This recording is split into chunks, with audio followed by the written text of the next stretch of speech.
Movie की शुरुआत प्राचीन मिस्र से होती है, जहां एक एमी नाम की खूबसूरत सी लड़की अपनी मदर से बचते हुए एक मकबरे में छिप जाती है, क्योंकि उसकी मदर उसकी अरेंज मैरिज कराना चाहती थी। लेकिन एमी अरेंज मैरिज नहीं करना चाहती और गॉड से प्रार्थना करती है कि भविष्य में उसे उसके सच्चे प्यार से मिला दे, और अचानक वह अपनी मदर की आंखों के सामने ही गायब हो जाती है। और ये सीन यही कट हो जाता है। कई सौ साल बीत जाते हैं, जहां अब साल 1990 का फिलाडेल्फिया शहर दिखाया जाता है। यहां हम मैनोक्वीन बनाने वाले जोनाथन नाम के लड़के से मिलते हैं।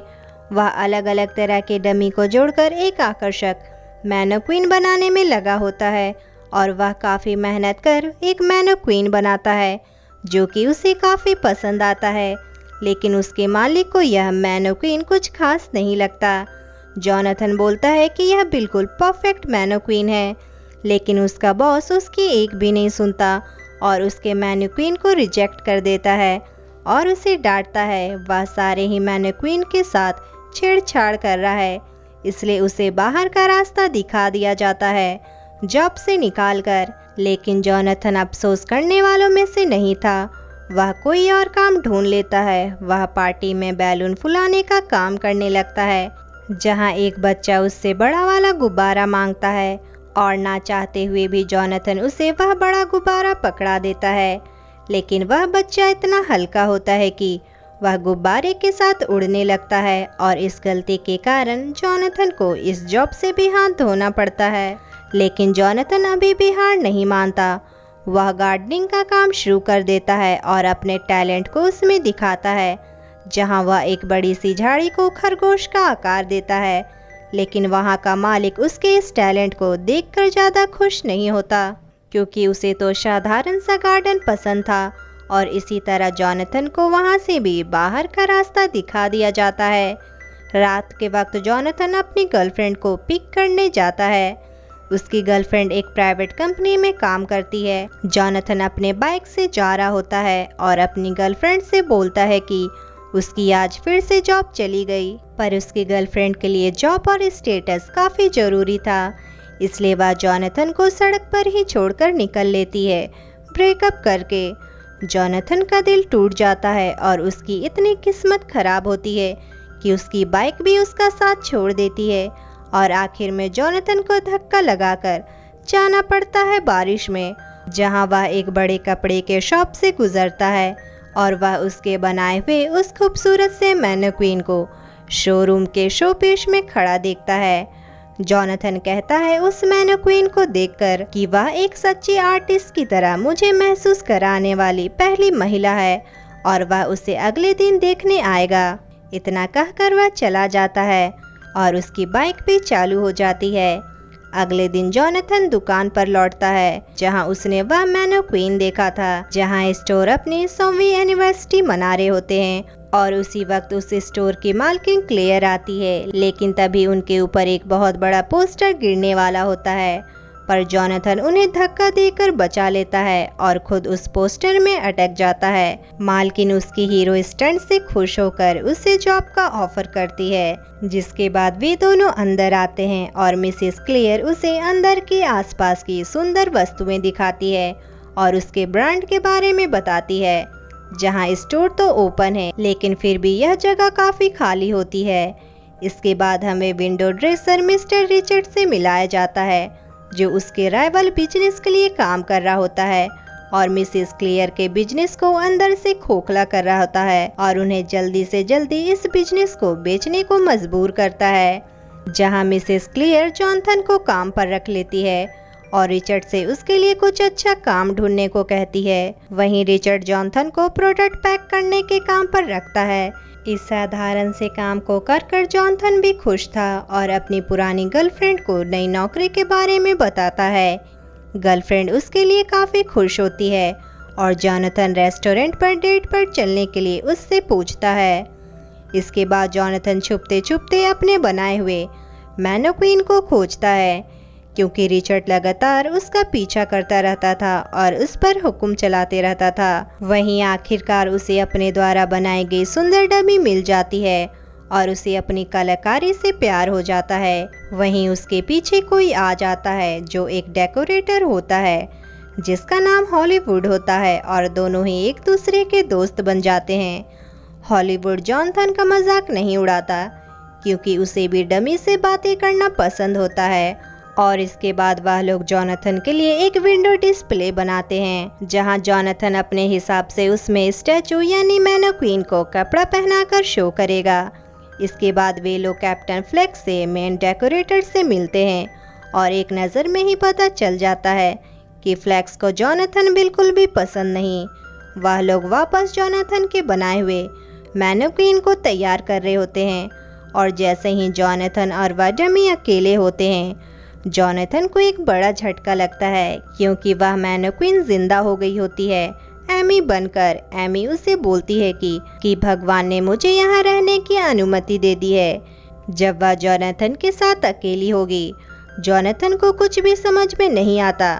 उसे लगता है कि वह सपना देख रहा है या फिर पागल हो गया है, जिस पर एमी उसे कील से चुभा देती है। जिसके बाद वे दोनों दुकान में नाचते गाते हैं और मजे करते हैं।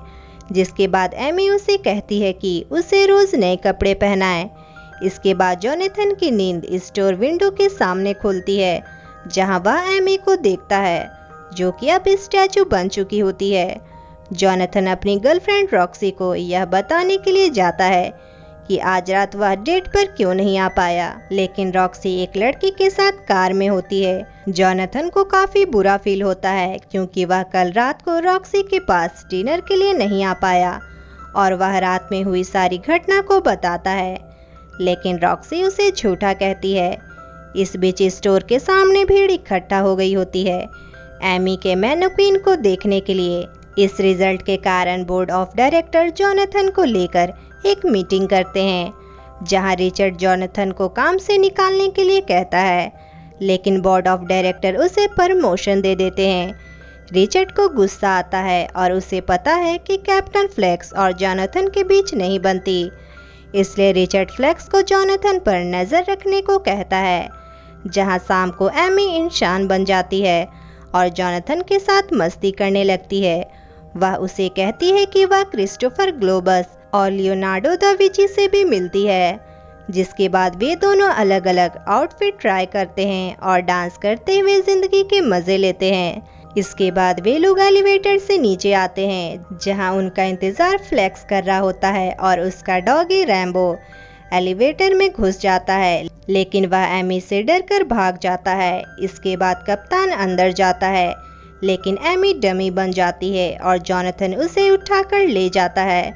उस रात के बाद जॉनथन और एमी अगले दिन के लिए स्टैचू शोकेस अरेंज करते हैं और एक बार फिर से स्टोर के बाहर एमी के स्टैचू के पास भीड़ जमा हो जाती है, जहां स्टोर की मालकिन भीड़ को देखकर खुश हो जाती है और वह दंग रह जाती है जॉनथन के इस कारनामे को देखकर। जॉनथन रात भर काम करता और दिन में सोता है, लेकिन इस बार उसकी एक्स गर्लफ्रेंड रॉक्सी फोन करती है जो कि अपने बॉस के कहने पर कॉल की होती है। जहां रॉक्सी का बॉस जॉनथन को अपने स्टोर में काम पर रखना चाहता था, पर जॉनथन 1 घंटे लेट आता है, लेकिन रॉक्सी के चेहरे पर तो स्माइल होती है क्योंकि रॉक्सी को तो जॉनथन की जरूरत थी और वह उसे हाई सैलरी और लेस वर्क का वादा करती है। पर जॉनथन उसकी बात को खत्म करने से पहले ही उसके ऑफर को रिजेक्ट कर देता है और कहता है कि उसके पास पहले से ही अपनी पसंद की जॉब है और उसके पास एक अच्छी गर्लफ्रेंड और एक दोस्त है जो उससे बहुत ही प्यार करते हैं। इसलिए जॉनथन रॉक्सी के ऑफर को ठुकराकर अपने घर चला जाता है। वापस स्टोर में फ्लेक्स रिचर्ड को बताता है कि रात में स्टोर में अजीब अजीब चीजें होती हैं। रिचर्ड समझ नहीं पा रहा होता कि एक छोटा मामूली सा इंसान कैसे एक फेमस डेकोरेट आर्टिस्ट बन सकता है। वहीं जॉनथन और एमी एक साथ समय बिताते हैं, लेकिन आज रात उनके पीछे केवल कैप्टन फ्लेक्स ही नहीं बल्कि रॉक्सी और उसका बॉयफ्रेंड भी होता है। फ्लेक्स पाता है कि जॉनथन एमी के डमी को चूम रहा है और फ्लेक्स इस बात के लिए उसे खरी खोटी सुनाता है। वहीं रॉक्सी और उसका बॉयफ्रेंड जॉनथन की तस्वीर लेते हैं डमी के साथ लेटे हुए। इसके बाद फ्लेक्स और जॉनथन के बीच लड़ाई शुरू हो जाती है जो कप्तान के लिए काफी बुरा होता है।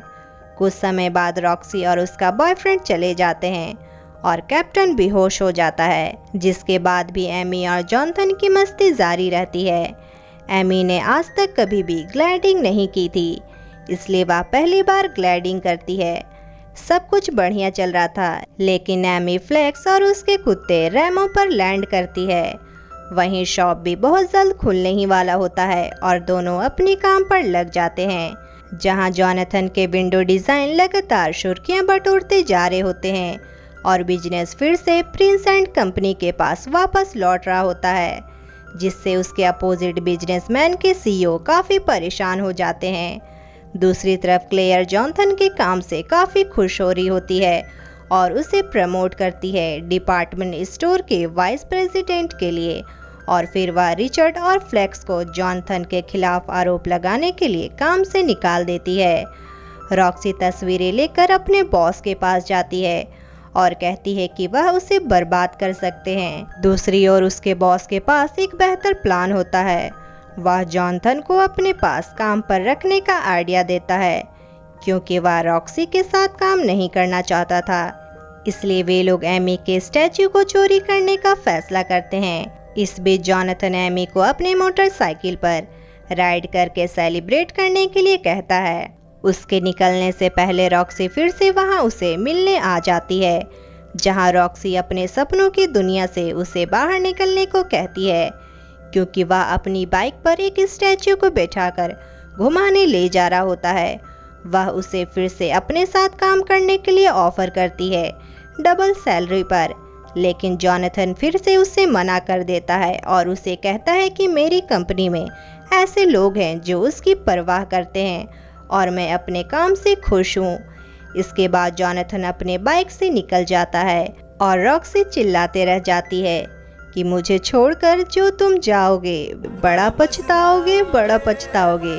दूसरी ओर रिचर्ड और फ्लेक्स भी एमी के स्टैच्यू को चोरी करने का फैसला करते हैं, जहां उनकी कार के सामने से जॉनथन और एमी का स्टैच्यू गुजरता है और वे दोनों जॉनथन का पीछा करने लगते हैं। लेकिन बेवकूफ कैप्टन गाड़ी को ऐसी ऐसी जगह से घुमाता है जहां से निकलना मुश्किल होता है और उनकी गाड़ी पलट जाती है, जिसके बाद जॉनथन और एमी एक खाली दुकान में एक साथ रोमांटिक नाइट स्पेंड करते हैं, जहां सुबह होने से पहले एमी फिर से विंडो डिस्प्ले में जाकर स्टैचू बन जाती है। वहीं रिचर्ड और फ्लेक्स भी दुकान में चोरी छिपे घुस जाते हैं, जहां उन्हें समझ में नहीं आ रहा होता कि एमी वाला स्टैचू कौन सा है। इसलिए जल्दबाजी में वे सारे फीमेल स्टैचू को उठाकर ले जाते हैं, बिना यह सोचे कि ये सारी चीजें सीसीटीवी कैमरे में रिकॉर्ड हो रही हैं। जहां जॉनथन की नींद सुबह खुलती है और वह खुद को अकेला पाता है, जहां हॉलीवुड उसे डमीज की चोरी हो जाने के बारे में बताता है और जॉनथन तुरंत उसके कंपटीटर कंपनी के पास जाता है, जहां वहां बैठा सीईओ उसे फिर से जॉब के लिए ऑफर देता है। लेकिन जॉनथन को तो सिर्फ एमी का पता चाहिए था, इसलिए वह उनकी अच्छे से कुटाई कर देता है, जिसके बाद जॉनथन उसके बताए हुए लोकेशन की ओर बढ़ता है, जहां उसके रास्ते में कैप्टन फ्लेक्स आता है और उस पर अपना डॉग छोड़ देता है, लेकिन उसका डॉग कहीं और निकल जाता है। दूसरी तरफ उसकी एक्स गर्लफ्रेंड रॉक्सी सारे स्टैचूज को डिस्ट्रॉय करने वाली होती है और गाड़ी का करके सारे डमीज को रिसाइकलिंग कंपार्टमेंट में डाल देता है। दूसरी तरफ जॉनथन भी उसी जगह आ रहा होता है, लेकिन उसका रास्ता रोकने के लिए कई सारे सिक्योरिटी गार्ड आ जाते हैं। तब हॉलीवुड उन्हें पानी की बौछार से उड़ा देता है और जॉनथन वहां से निकल जाता है, जिसके बाद हम जॉनथन को रिसाइकलिंग कंपार्टमेंट में कूदते हुए देखते हैं। वह एमी को रिसाइकलिंग मशीन में गिरने से पहले ही पकड़ लेता है और एमी का स्टैचू जॉनथन को छूते ही जिंदा हो जाता है और यहाँ देखकर वहाँ खड़ा गार्ड उस मशीन को रोक देता है और वे दोनों बच जाते हैं और एमी को पता चलता है कि वह फिर से जीवित हो गई है और अपने प्राचीन अभिशाप से मुक्त हो गई है। वह गॉड को थैंक यू करती है अपने ट्रू लव से मिलाने के लिए और जॉनथन उसे हमेशा प्यार करने की कसम खाता है और उसी वक्त हॉलीवुड आ जाता है और एमी को जिंदा देखकर चौंक जाता है और तभी कैप्टन फ्लेक्स, रिचर्ड और रॉक्सी का एक्स बॉयफ्रेंड का बॉस वहां पुलिस लेकर आ जाता है जॉनथन को गिरफ्तार कराने के लिए। लेकिन उससे पहले वहां जॉनथन की बॉस आ जाती है वीडियो फुटेज को लेकर, जो कि उनके लोग डमी को चोरी कर रहे होते हैं। जिसके बाद रॉक्सी फ्लेक्स के साथ साथ राइवल कंपनी के सीईओ को भी गिरफ्तार कर लिया जाता है। जिसके बाद जॉनथन और एमी शादी कर लेते हैं उसी विंडो शोकेस में। जिसके साथ ये मूवी यहीं एंड हो जाती है। तो आपको ये मूवी कैसी लगी हमें कमेंट करके जरूर बताएं और लाइक शेयर सब्सक्राइब करना ना भूलें। मिलेंगे नेक्स्ट वीडियो में, तब तक के लिए बाय बाय।